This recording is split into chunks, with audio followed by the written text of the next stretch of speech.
dari Mas Menteri mungkin ada arahan khusus untuk para pelaku wisata Aceh dalam waktu dekat ini ataupun setelah Lebaran ini, apa arahan khusus dari Mas Menteri kepada para pelaku wisata di Aceh ini supaya kita semakin berkembang nantinya. Mungkin itu saja. Sekian, assalamualaikum warahmatullahi wabarakatuh. Waalaikumsalam warahmatullahi wabarakatuh. Ya mungkin bisa langsung saja lah. Ya. Udah nyoba udah. Arahan ini luar biasa ya pertanyaannya. Ini menanggi kan Ais? Orang jauh kata. Baik. Bismillahirrahmanirrahim. Assalamualaikum warahmatullahi wabarakatuh. Beserta itu sama-sama kita sampaikan kepada Allah sama-sama bantuan yang bersama Mas Allah.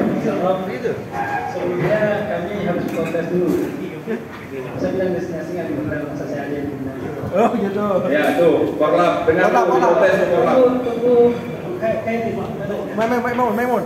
Saya Khairil, menang Saya Khairil. Diprotes nih sama dengan tulisan tadi. Jadi gini, sebenarnya ya saya memang orang tulisan Aceh, tapi saya bukan saya. Ya apa? Sebagai pengetahuan saja.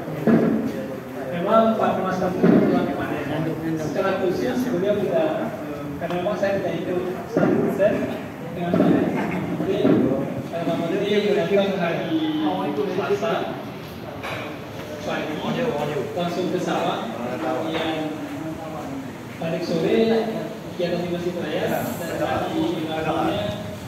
hari Kamisnya datang laku hari Kamisnya Mas Menteri ke Gunung Sukun dan juga ke di